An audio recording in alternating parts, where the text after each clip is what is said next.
Before time began, there was the cube. What are you doing? We know not where it comes from. It's more of a rectangle. Only that it holds the power to create memes and fill them with cats. Stop it! With the main cast of the Bumblebee movie already receiving figures, I guess Hasbro felt the next best move in the Transformers Generation Studio Series line was to do the remaining characters seen for a brief time in the Cybertron scenes. One notable part was when Ravage ejected and attacked Optimus Prime. It was a short moment, but super nostalgic, especially considering the characters homed in on a more classic aesthetic. This was also part of the introduction of the new core class in the Studio Series toy line. Ravage transforms into an alien cinder block. Ever have a cat curl up on your chest? Well, this one goes in it. Unfortunately, I don't currently own the compatible Studio Series Bumblebee movie Soundwave, so for now, I guess he'll just sit in Ironhide, or maybe the War for Cybertron toy. I'm glad there's no weird third mode throwing shade at Titan's Returns, but what else am I supposed to do with it? This has the same transformation as Wally, or the junk Wally crushes.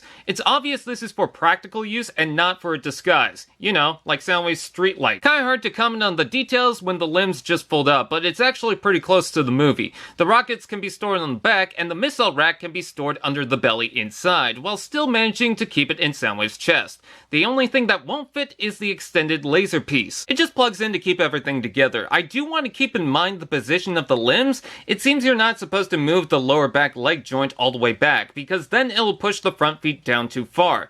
Keep it like this so those feet rest properly. But yeah, kinda feels lost without Soundwave. Not sure what else to say. It's a box. You could fill some guy's chest with it. You get it. Onto the robot mode.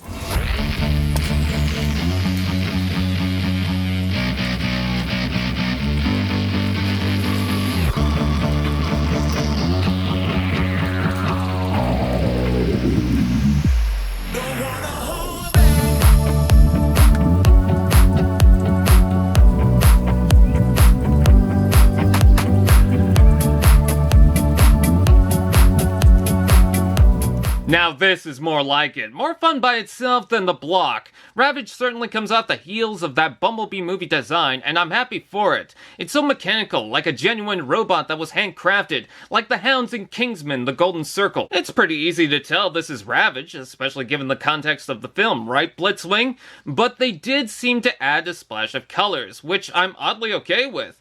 It makes him seem more mechanical with different components, and I'll take it over the shredded blender blades forming a cat. The spine is unpainted but well sculpted, with a curve bringing some motion to the animal appearance.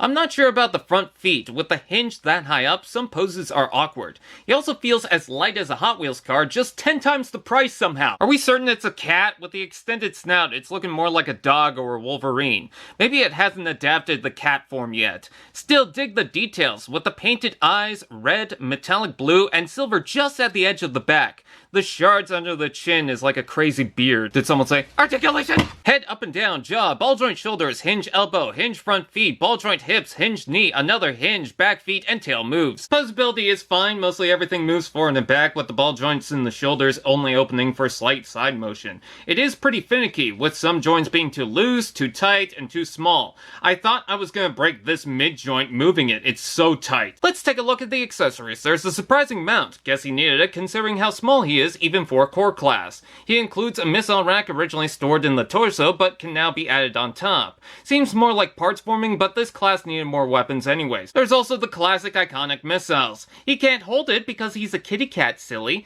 These plug onto the hips with the same port system. They're opposite with a smaller looking piece to the side that I believe is supposed to face underneath. These can use blast effects on the back. Then there's this, a bonus laser that plugs underneath.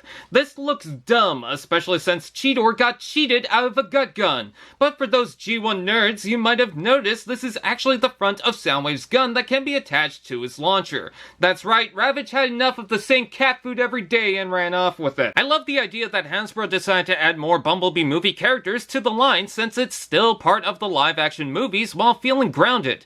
I can easily associate what character is which, and I've adored Ravage's on-screen style. I do like this figure a lot, but it makes me more desperate to find a Soundwave. I'm also glad this opened up more opportunities with the core class. Think of the possibilities. If you spot a kitty cat that doesn't have a home, don't hesitate to adopt. Actually looks like Mechagodzilla. Allspark TV. Now that's just prime.